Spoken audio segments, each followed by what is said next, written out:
Hi, whoever's tuned in already. I'm gonna just sit here and chat with myself for a moment while I wait for everybody to hop on.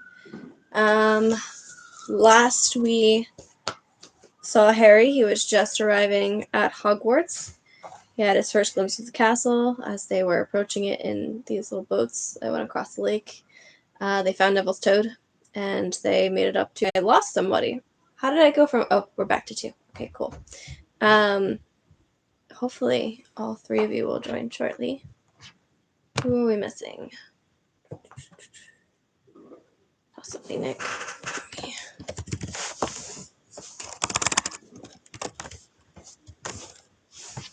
I don't know why my @ symbol is not working. Okay, I have 3 people.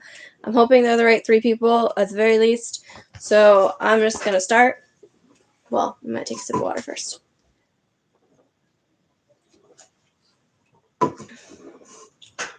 Okay. Chapter 7, The Sorting Hat. The image starting this page is not that great. I'm now down to 1 person. Where did everybody go? Is something happening?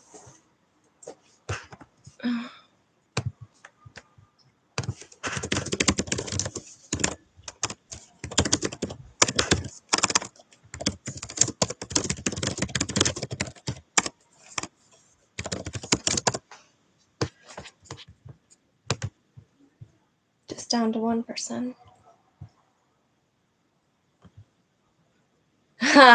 You want me to sing the Sorting Hat song? Well, Jason, you seem to be my only consistent follower. I think we're missing somebody.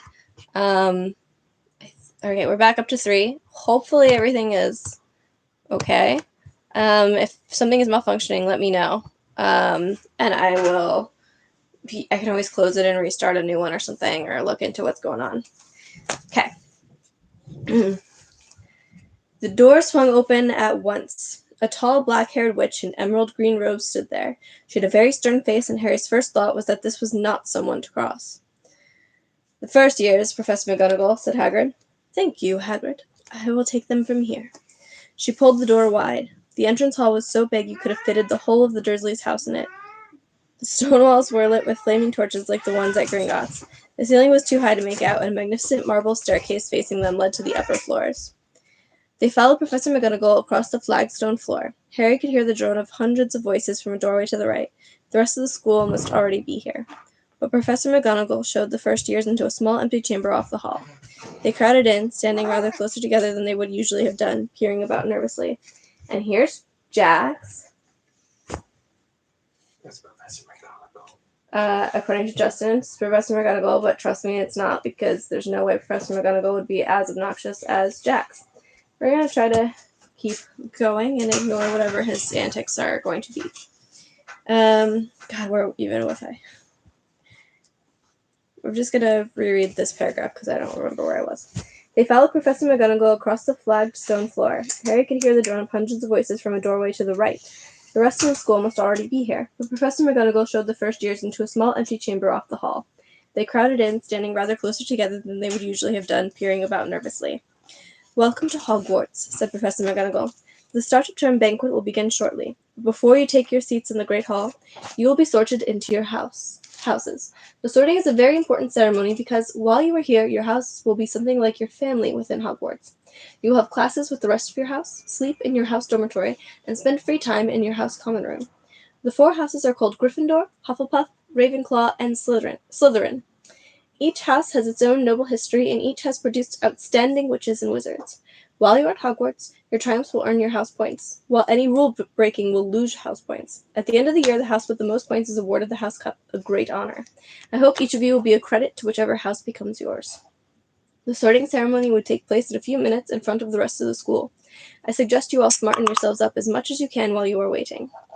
Her eyes lingered for a moment on Neville's cloak, which was fastened under his left ear, and on Ron's smudged nose. Harry nervously tried to flatten his hair. I shall return when we are ready for you, said Professor McGonagall. Please wait quietly. She left the chamber. Harry swallowed. How exactly do they sort us into our houses? He asked Ron. Some sort of test, I think. Fred said it hurts a lot, but I think he was joking. Harry's heart gave a horrible jolt. A test? In front of the whole school? But he didn't know any magic yet. What on earth would he have to do? He hadn't expected something like this the moment they arrived. He looked around anxiously and saw that everyone else looked terrified too. No one was talking much except Hermione Granger, who was whispering very fast about all the spells she'd learned and wondering which one she'd need. Harry tried hard not to listen to her. He'd never been more nervous. Never, not even when he'd had to take a school report home to the Dursleys saying that he'd somehow turned his teacher's wig blue. He kept his eyes fixed on the door. Any second now, Professor McGonagall would come back and lead him to his doom. And something happened which made him jump about a foot in the air. Several people behind him screamed, "What the?" He gasped. So did the people around him. About 20 ghosts had just streamed through the back wall. Pearly white and slightly transparent, they glided across the room talking to each other and hardly glancing at the first years. They seemed to be arguing.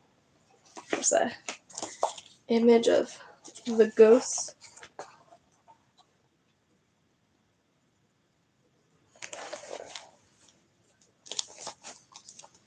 Yes, Justin will probably fall asleep again. It's classic Justin.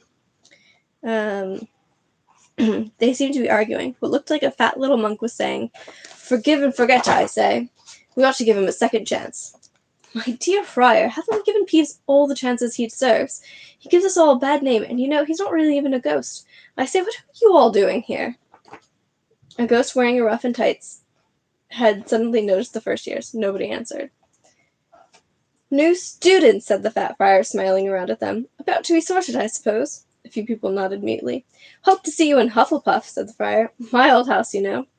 "Move along now," said a sharp voice. "The sorting ceremony's about to start." Professor McGonagall had returned. One by one, the ghosts floated away through the opposite wall. "Now form a line," Professor McGonagall told the first years, "and follow me." Feeling oddly as though his legs had turned to lead, Harry got into line behind a boy with his sandy hair. So, it makes more sense if they turn to lead. I'm with you now. Harry got into line behind a boy with sandy hair with Ron behind him, and they walked out of the chamber, back across the hall and through a pair of double doors into the Great Hall. Harry had never even imagined such a strange and splendid place. It was lit by thousands and thousands of candles which were floating in mid-air over 4 long tables where the rest of the students were sitting. These tables were laid with glittering golden plates and goblets. At the top of the hall was another long table where the teachers were sitting. Professor McGonagall led the first years up here, so that they came to a halt in a line facing the other students, with the teachers behind them. The hundreds of faces staring at them looked like pale lanterns in the flickering candlelight. Dotted here and there among the students, the ghosts shone misty silver. Mainly to avoid all the staring eyes, Harry looked upwards and saw a velvety black ceiling dotted with stars. He heard Hermione whisper, "It's bewitched to look like the sky outside. I read about it in Hogwarts, a history." It was hard to believe there was a ceiling there at all, and that the Great Hall didn't simply open onto the heavens. Harry quickly looked down again as Professor McGonagall silently placed a 4-legged stool in front of the first years. On top of the stool she put a pointed wizard's hat. This hat was patched and frayed and extremely dirty. Amatuni wouldn't have let it in the house. Maybe they had to try and get a rabbit out of it, Harry thought wildly. That seems the sort of thing. Noticing that everyone in the hall was now staring at the hat, he stared at it too. For a few seconds, there was complete silence. Then the hat twitched. A rip near the brim opened wide like a mouth, and the hat began to sing. Do you want to do the song? Good. You can sing it. You're good? Yeah. I'm gonna not sing it. Come on, let's do. You're not gonna sing it, and I'll sing the song. All right. Oh, you may not think I'm pretty, but don't judge on what you see. I'll eat you. I'll eat myself if you can find a smarter hat than me. You can keep your bowlers black, your top hat sleek and tall.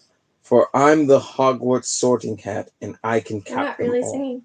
No, I'm not. There's nothing hidden in your head the sorting hat can't see. So try me on, and I will tell you where you ought to be. You might belong to Gryffindor, where dwell the brave at heart. Their daring nerve and chivalry set Gryffindors apart. You might belong in Hufflepuff, where they are just and loyal. Those patient Hufflepuffs are true and unafraid of toil. Ross says you have to wrap it. Or yet in wise old Ravenclaw, if you're already mine, where those of wit and learning will always find their kind. Or perhaps in Slytherin, where you make your real friends, those cunning folk use any means to achieve their ends. So put me on, don't be afraid, and don't get in a flap. You're in safe hands, though I have none, for I'm a thinking cap. The whole hall burst into applause as the hat finished its song. It bowed to each of the 4 tables and then became quite still again. "So we've just got to try on the hat," Ron whispered to Harry. "I'll kill Fred. He was going on about wrestling a troll." Harry smiled weakly. Yes, trying on the hat was a lot better than having to do a spell, but he did wish they could have tried it on without everyone watching. The hat seemed to be asking rather a lot. Harry didn't feel brave or quick-witted or any of it at the moment. If only the hat had mentioned a house for people who felt a bit queasy, that would have been the one for him. Professor McGonagall now stepped forward, holding a long roll of parchment. "When I call your name, you will put on the hat and sit on the stool to be sorted," she said. "Abbot Hannah." A pink-faced girl with blonde pigtails stumbled out of the line, put on the hat, which fell right down over her eyes, and sat down. A moment's pause. "Hufflepuff!" shouted the hat. The table on the right cheered and clapped as Hannah went to sit down at the Hufflepuff table. Harry saw the ghost of the fat friar waving merrily at her. "Bones Susan!" "Hufflepuff!" shouted the hat again, and Susan scuttled off to sit next to Hannah. "Boot Terry!" "Ravenclaw!" The table second from the left clapped this time. Several Ravenclaws stood up to shake hands with Terry as he joined them. Brocklehurst Mandy went to Ravenclaw too, but Brown Lavender became the first new Gryffindor, and the table on the far left exploded with cheers. Harry could see Ron's twin brothers catcalling. Bulstrode Millicent then became a Slytherin. Perhaps it was Harry's imagination after all he'd heard about Slytherin, but he thought they looked an unpleasant lot. He was starting to feel definitely sick now. He remembered being picked for teams during sports lessons at his old school. He had always been last to be chosen. Not because he was no good, but because no one wanted Dudley to think they liked him. Finch Fletchley Justin. What are you doing behind me? Nothing. It's just Justin. My name's in the book. I'm the only person whose name's in the book. Come on. Hufflepuff. Sometimes Harry noticed the hat shouted out the house at once, but at other times it took a while to decide. Finnegan Seamus, the sandy-haired boy next to Harry in the line, sat on the stool for almost a whole minute before the hat declared him a Gryffindor. Granger Hermione. Hermione almost ran to the stool and jammed the hat eagerly on her head. Gryffindor! Shouted the hat. Ron groaned. A horrible thought struck Harry, as horrible thoughts always do when you're very nervous. What if he wasn't chosen at all? What if he just sat there with the hat over his eyes for ages until Professor McGonagall jerked it off his head and said there'd obviously been a mistake and he'd better get back on the train? When Neville Longbottom, the boy who kept losing his toad, was called, he fell over and on his way to the stool. The hat took a long time to decide with Neville. When it finally shouted Gryffindor, Neville ran off still wearing it and had to jog back amid gales of laughter to give it to McDougal Morag. Malfoy swaggered forward when his name was called and got his wish at once. The hat had barely touched his head when it screamed, Slytherin! Malfoy went to join his friends Crabbe and Goyle, looking pleased with himself. There weren't many people left now. Moon, Knott, Parkinson, then a pair of twin girls, Patil and Patil, then Perks Sally Ann, and then at last, Potter Harry. As Harry stepped forward, whispers suddenly broke out like little hissing fires all over the hall. Potter, did she say? The Harry Potter?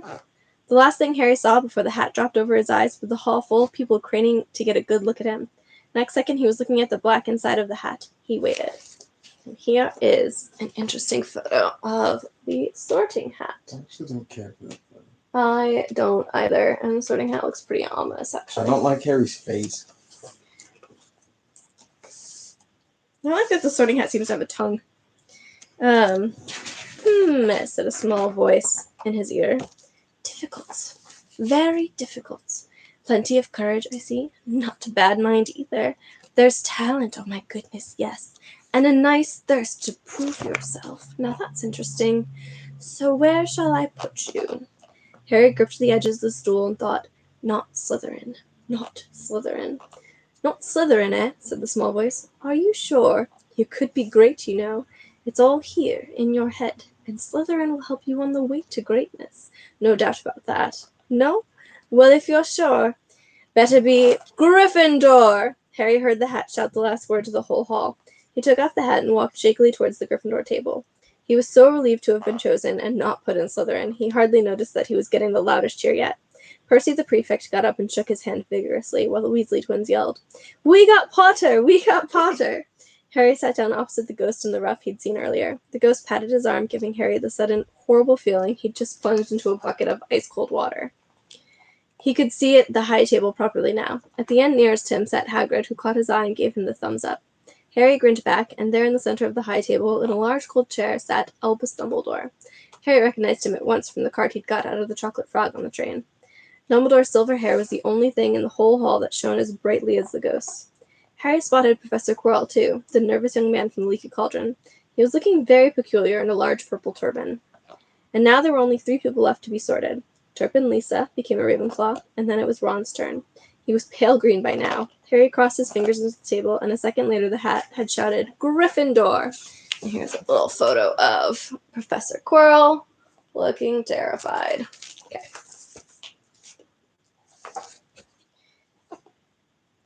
Harry clapped loudly with the rest as Ron collapsed into the chair next to him. "Well done, Ron. Excellent," said Percy Weasley pompously across Harry as the beanie blaze was made a Slytherin. Professor McGonagall rolled up her scroll and took the sorting hat away. Harry looked down at his empty gold plate. He had only just realized how hungry he was. The pumpkin pasties seemed ages ago.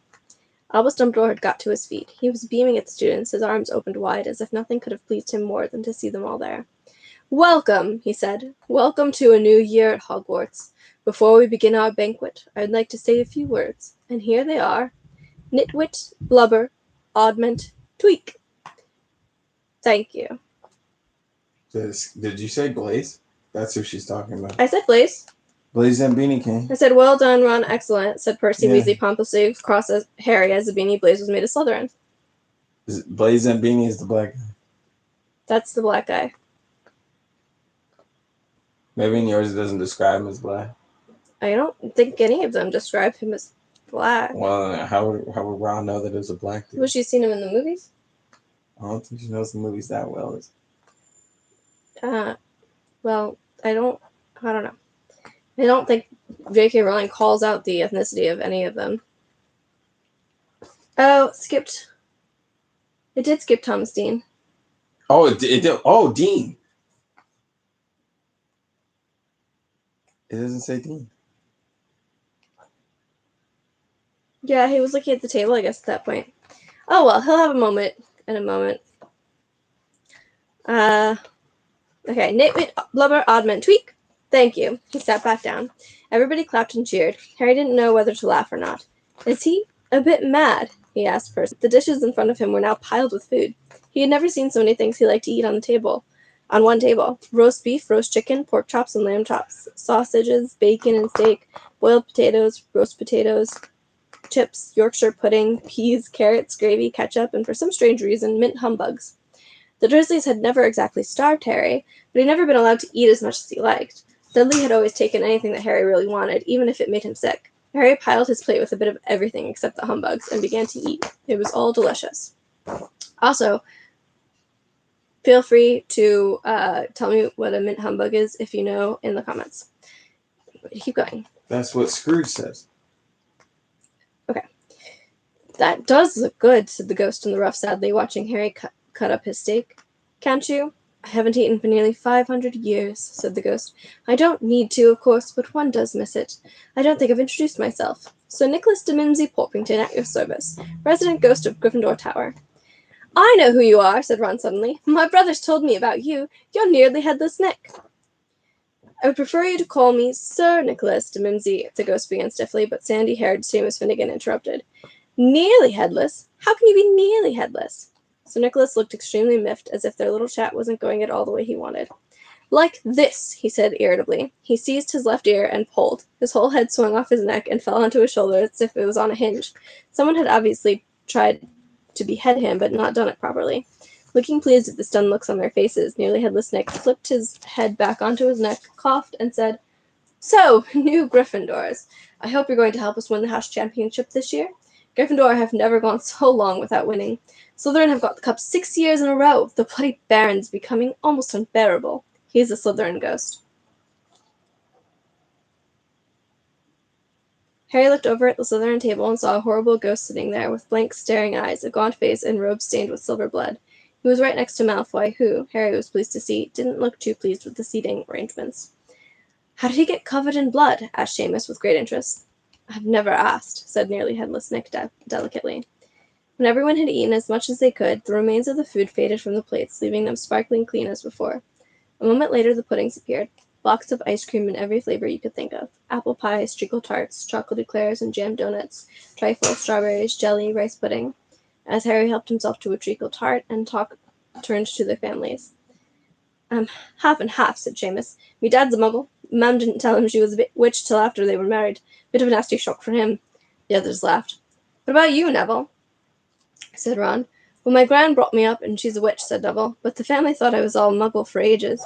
My great-uncle Algy kept trying to catch me off my guard and force some magic out of me. He pushed me off the end of Blackpool Pier once.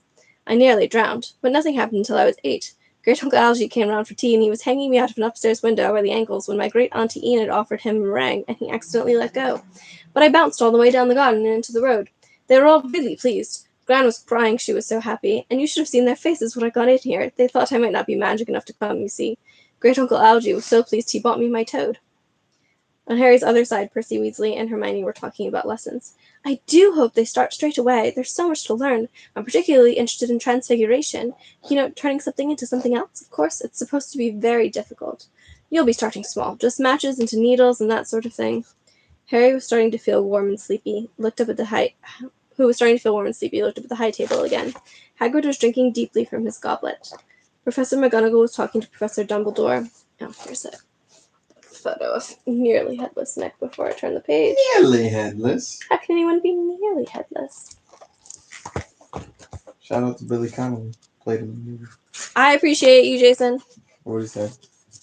He said that it's a peppermint candy. Mint humbugs. Oh, no shit. Thanks, son. Wait, Dean Thomas is cut entirely from the UK copies, so, like, no relationship with Ginny? More on this later. That's actually kind of important. Yeah. Professor Quirrell, in his absurd turban, was talking to a teacher with greasy black hair, a hooked nose, and sallow skin. It happened very suddenly. The hook-nosed teacher looked past Quirrell's turban straight into Harry's eyes, and a sharp, hot pain shot across the scar on Harry's head. Oh, gotcha. Thanks, Stephen. Ouch! Harry clapped a hand to his head. What is it? Asked Percy. Nothing. The pain had gone as quickly as it had come. Harder to shake off was the feeling Harry had got from the teacher's look, a feeling that he didn't like Harry at all. Who's that teacher talking to Professor Quirrell? He asked Percy. Oh, you know Quirrell already, do you? No wonder he's looking so nervous. That's Professor Snape. He teaches potions, but he doesn't want to. Everyone knows he's after Quirrell's job. Knows an awful lot about the dark arts, Snape. Harry watched Snape for a while, but Snape didn't look at him again. At last the puddings, too, disappeared, and Professor Dumbledore got to his feet again. The hall fell silent. Ahem. Just a few more words, now we are all fed and watered. I have a few start-of-term notices to give you. First year should note that the forest in the grounds is forbidden to all pupils, and if you are of our older students would do well to remember that as well. Dumbledore's twinkling eyes flashed in the direction of the Weasley twins. I have also been asked by Mr. Filch, the caretaker, to remind you all that no magic should be used between classes in the corridors. Quidditch trials will be held in the second week of term. Anyone interested in playing for the house team should contact Madam Hooch. And finally, I must tell you that this year the third-floor corridor on the right-hand side is out of bounds to everyone who does not wish to die a very painful death. Harry laughed, but he was one of few who did. He's not serious, he muttered to Percy. Must be, said Percy, frowning at Dumbledore. It's odd because he usually gives us a reason why we're not allowed to go somewhere. The forest's full of dangerous beasts, everyone knows that. I do think he might have told us prefects, at least. And now, before we go to bed, let us sing the school song, cried Dumbledore. Harry noticed that the other teachers' smiles had become rather fixed. Dumbledore gave his wand a little flick as if he was trying to get a fly off the end, and a long golden ribbon flew out of it, which rose high above the tables and twisted itself snake-like into words. Everyone pick their favorite tune, said Dumbledore, and off we go. The school bellowed, Hogwarts, Hogwarts, Hogwarts, Hogwarts, teach us something, please. Whether we be old and bald or young with scabby knees, our heads could do with filling with some interesting stuff. For now they're bare and full of air, dead flies and bits of fluff. So teach us things worth knowing, bring back what we've forgot. Just do your best, we'll do the rest, and learn until our brains all rot. Everybody finished the song at different times. At last, only the Weasley twins were left singing along to a very slow funeral march. Dumbledore conducted their last few lines with his wand, and when they had finished, he was one of those who clapped loudest. Ah, music, he said, wiping his eyes. Magic beyond all we do here. And now, bedtime, off you trot. The Gryffindor first years followed Percy through the chattering crowds out of the Great Hall and up the marble staircase. Harry's legs were like lead again, but only because he was so tired and full of food. He was too sleepy even to be surprised that the people in the portraits along the corridors whispered and pointed as they passed, or that twice Percy led them through doorways hidden behind sliding panels and hanging tapestries. They climbed more staircases, yawning and dragging their feet, and Harry was just wondering how much further they had to go when they came to a sudden halt. A bundle of walking sticks was floating in mid-air ahead of them, and as Percy took a step towards them, they started throwing themselves at him. Peeves, Percy whispered to the first years. A poltergeist. He raised his voice. Peeves, show yourself. A loud, rude sound, like the air being let out of a balloon, answered. Do you want me to go to the Bloody Baron? There was a pop, and a little man with wicked dark eyes and wide mouth appeared, floating cross-legged in the air, clutching the walking sticks. Ooh, he said with an evil cackle. Ickle thirsties, what fun. He swooped suddenly at them. They all ducked. Go away, Peeves, or the Baron will hear about this. I mean it, barked Percy. Peeves stuck out his tongue and vanished, dropping the walking sticks on Neville's head. They heard him zooming away, rattling coats of armor as he passed. You want to watch out for Peeves, said Percy as they set off again. The Bloody Baron's the only one who can control him. He won't even listen to us prefects. Here we are. At the very end of the corridor hung a portrait of a very fat woman in a pink silk dress. Password, she said. Caput Draconis, said Percy, and the portrait swung forward to reveal a round hole in the wall. They all scrambled through it. Neville needed a leg up, and found themselves in the Gryffindor common room, a cozy round room full of squashy armchairs. Percy directed the girls through one door to their dormitory, and the boys through another. At the top of a spiral staircase, they were obviously in one of the towers. They found their beds at last. 5 four-posters hung with deep red velvet curtains. Their trunks had already been brought up. Too tired to talk much, they pulled on their pajamas and fell into bed. Great food, isn't it? Ron muttered to Harry through the hangings. Get off, Scabbards! He's chewing my sheets. Harry was going to ask Ron if he'd had any of the treacle tart, but he fell asleep almost at once. Perhaps Harry had eaten a bit too much, because he had a very strange dream. He was wearing Professor Quirrell's turban, which kept talking to him, telling him he must transfer to Slytherin at once, because it was his destiny. Harry told the turban he didn't want to be in Slytherin. It got heavier and heavier.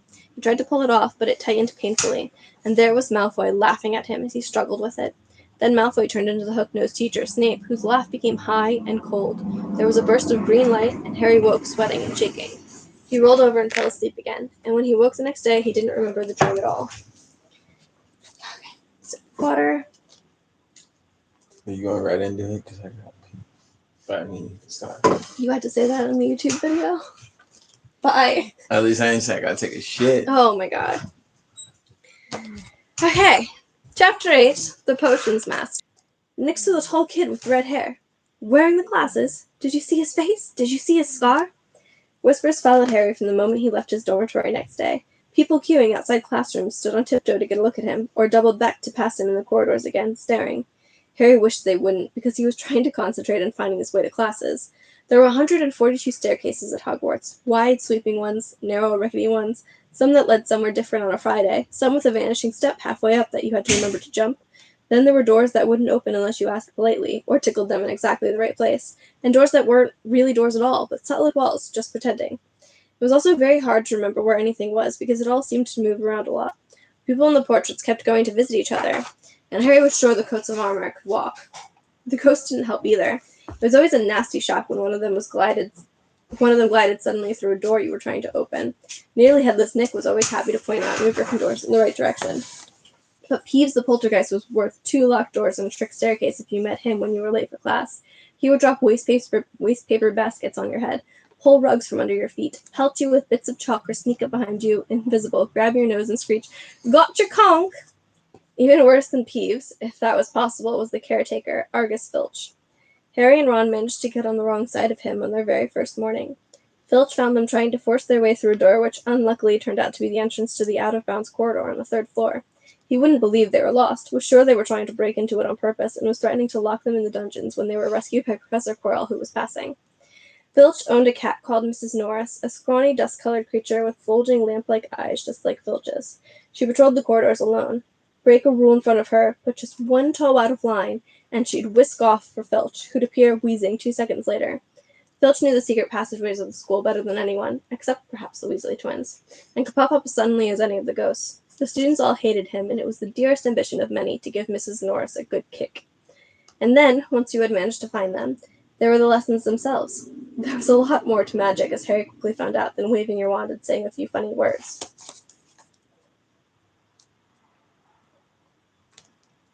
They had to study the night skies through their telescopes every Wednesday at midnight and learn the names of different stars and the movements of the planets. 3 times a week they went out to the greenhouses behind the castle to study herbology with a dumpy little witch called Professor Sprout, where they learned how to take care of all the strange plants and fungi and found out what they were used for. Easily the most boring lesson was History of Magic, which was the only class taught by a ghost. Professor Binns had been very old indeed when he had fallen asleep in front of the staff room fire and got up next morning to teach, leaving his body behind him. Binns droned on and on while they scribbled down names and dates and got Emmerich the Evil and Uric the Oddball mixed up. Professor Flitwick, the charms teacher, was a tiny little wizard who had to stand on a pile of books to see over his desk. At the start of their first lesson, he took the register, and when he reached Harry's name, he gave an excited squeak and toppled out of sight. Professor McGonagall was again different. Harry had been quite right to think she wasn't a teacher to cross. Strict and clever, she gave them a talking to the moment they had sat down in her first class. Transfiguration is some of the most complex and dangerous magic you will learn at Hogwarts, she said. Anyone messing around in my class will leave and not come back. You have been warned. Then she changed her desk into a pig and back again. They were all very impressed and couldn't wait to get started, but soon realized they weren't going to be changing the furniture into animals for a long time. After making a lot of complicated notes, they were each given a match and started trying to turn it into a needle. By the end of the lesson, only Hermione Granger had made any difference to her match. Professor McGonagall showed the class how it had gone all silver and pointy and gave Hermione a rare smile. The class everyone had really been looking forward to was Defense Against the Dark Arts, but Quirrell's lessons turned out to be a bit of a joke. His classroom smelled strongly of garlic, which everyone said was to ward off a vampire he'd met in Romania, and was afraid would be coming back to get him one of these days. His turban, he told them, had been given to him by an African prince as a thank you for getting rid of a troublesome zombie, but they weren't sure whether they believed this story. For one thing, when Seamus Finnegan asked eagerly to hear how Quirrell had fought off the zombie, Quirrell went pink and started talking about the weather. For another, they had noticed that a funny smell hung around the turban, and the Weasley twins insisted that it was stuffed full of garlic as well, so that Quirrell was protected wherever he went. Harry was very relieved to find out that he wasn't miles behind everyone else. Lots of people had come from Muggle families, and, like him, hadn't had any idea that they were witches and wizards. There was so much to learn that even people like Ron didn't have much of a head start. Friday was an important day for Harry and Ron. They finally managed to find their way down to the Great Hall for breakfast without getting lost once. "What have we got today?" Harry asked Ron as he poured sugar on his porridge. "Double potions with the Slytherin," said Ron. "Snape's head of Slytherin House. They say he always favors them, but we'll be able to see if it's true." "Wish McGonagall favored us," said Harry. Professor McGonagall was head of Gryffindor House, but it hadn't stopped her giving them a huge pile of homework the day before. Just then the post arrived. Harry got used to this by now, but it had given him a bit of a shock on the first morning, when about 100 owls had suddenly streamed into the Great Hall during breakfast, circling the tables until they saw their owners and dropping letters and packages onto their laps. Hedwig hadn't brought Harry anything so far. She sometimes flew in to nibble his ear and have a bit of toast before going off to sleep in the owlery with the other school owls. This morning, however, she fluttered down between the marmalade and the sugar bowl and dropped a note onto Harry's plate. Harry tore it open at once. "Dear Harry," it said in a very untidy scrawl, "I know you get Friday afternoons off, so would you like to come and have a cup of tea with me around 3? I want to hear all about your first week. Send us an answer back with Hedwig. Hagrid." Harry borrowed Ron's quill, scribbled, "Yes, please, see you later," on the back of the note, and sent Hedwig off again. It was lucky that Harry had tea with Hagrid to look forward to, because the potions lesson turned out to be the worst thing that had happened to him so far. At the start of term banquet, Harry had got the idea that Professor Snape disliked him. By the end of the first potions lesson, he knew he'd been wrong. Snape didn't dislike Harry, he hated him. Potions lessons took place down in one of the dungeons. It was colder here than up in the main castle. It would have been quite creepy enough without the pickled animals floating in glass jars all around the walls. Snape, like Flitwick, started the class by taking the register, and like Flitwick, he paused at Harry's name. "Ah, yes," he said softly. "Harry Potter, our new celebrity." Here is a photo of Snape and all the pickled things behind him. Draco Malfoy and his friends Crabbe and Goyle sniggered behind their hands. Snape finished calling the names and looked up at the class. His eyes were black like Hagrid's, but they had none of Hagrid's warmth. They were cold and empty and made you think of dark tunnels. "You are here to learn the subtle science and exact art of potion making," he began. He spoke in barely more than a whisper, but they caught every word. Like Professor McGonagall, Snape had the gift of keeping a class silent without effort. "As there is little foolish wand-waving here, many of you will hardly believe this is magic. I don't expect you will really understand the beauty of the softly simmering cauldron with its shimmering fumes, the delicate powers of liquids that creep through human veins, bewitching the mind, ensnaring the senses. I can teach you how to bottle fame, brew glory, even stop her death. On the edge of her seat and looked desperate to start proving that she wasn't a dunderhead. Potter, said Snape suddenly, what would I get if I added powdered root of asphodel to an infusion of wormwood? Powdered root of what? To an infusion of what? Harry glanced at Ron, who looked as stumped as he was. Hermione's hand had shot into the air. I don't know, sir, said Harry. Snape's lips curled into a sneer. Tut, tut. Fame clearly isn't everything. He ignored Hermione's hand. Let's try again, Potter. Where would you look if I told you to find me a bezoar? Hermione stretched her hand as high into the air as it would go without her leaving her seat, but Harry didn't have the faintest idea what a bezoar was. He tried not to look at Malfoy, Crabbe, and Goyle, who were shaking with laughter. I don't know, sir. Thought you wouldn't open a book before coming, and fungi? Snape was still ignoring Hermione's quivering hand. What is the difference, Potter, between monkshood and wolfsbane? At this, Hermione stood up, her hand stretching towards the dungeon ceiling. I don't know, said Harry quietly. I think Hermione does, though. Why don't you try her? A few people laughed. Harry caught Seamus's eye, and Seamus winked. Snape, however, was not pleased. Sit down, he snapped at Hermione. For your information, Potter, asphodel and wormwood make a sleeping potion so powerful it is known as the draught of living death. The bezoar is a stone taken from the stomach of a goat, and it will save you from most poisons. As for monkshood and wolfsbane, they are the same plant, which also goes by the name of aconite. Well, why aren't you all copying that down? There was a sudden rummaging for quills and parchment. Snape put them all into pairs and set them to mixing up a simple potion to cure boils.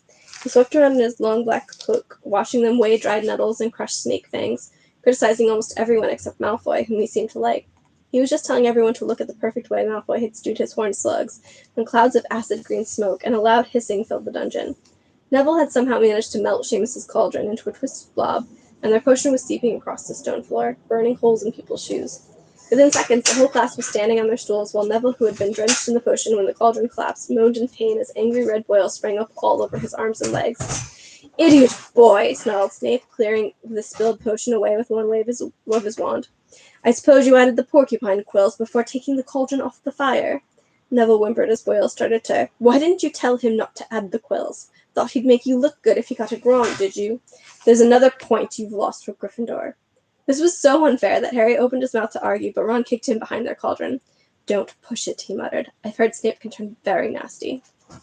As they climbed the steps out of the dungeon an hour later, Harry's mind was racing and his spirits were low.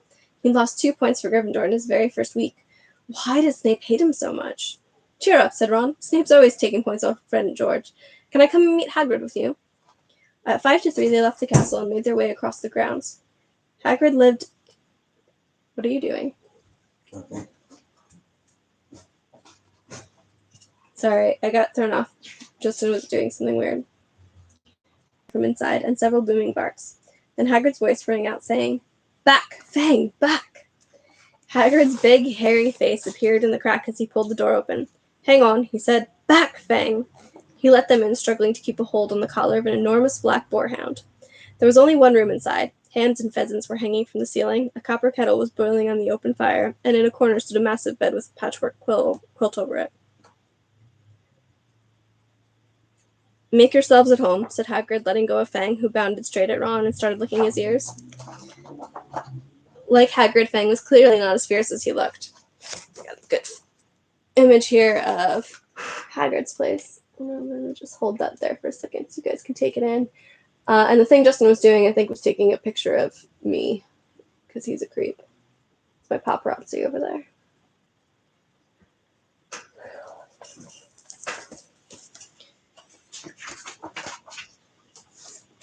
This is Ron, Harry told Hagrid, who was pouring boiling water into a large teapot and putting rock cakes onto a plate.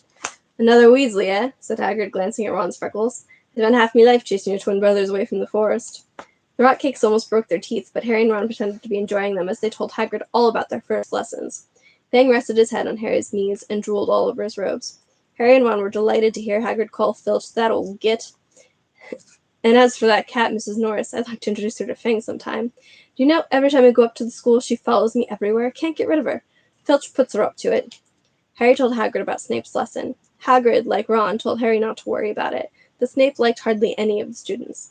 But he seemed to really hate me. Rubbish, said Hagrid. Why should he? Yet Harry couldn't help thinking that Hagrid didn't quite meet his eyes when he said that. How's your brother Charlie? Hagrid asked Ron. I liked him a lot. Great with animals. Harry wondered if Hagrid had changed the subject on purpose. While Ron told Hagrid all about Charlie's work with dragons, Harry picked up a piece of paper that was lying on the table under the tea cozy. It was a cutting from the Daily Prophet. Gringotts break-in, latest. Investigations continue into the break-in at Gringotts on the 31st of July, widely believed to be the work of dark wizards or wizards unknown. Wizards or witches unknown. Gringotts goblins today insisted that nothing had been taken. The vault that was searched had in fact been emptied the same day.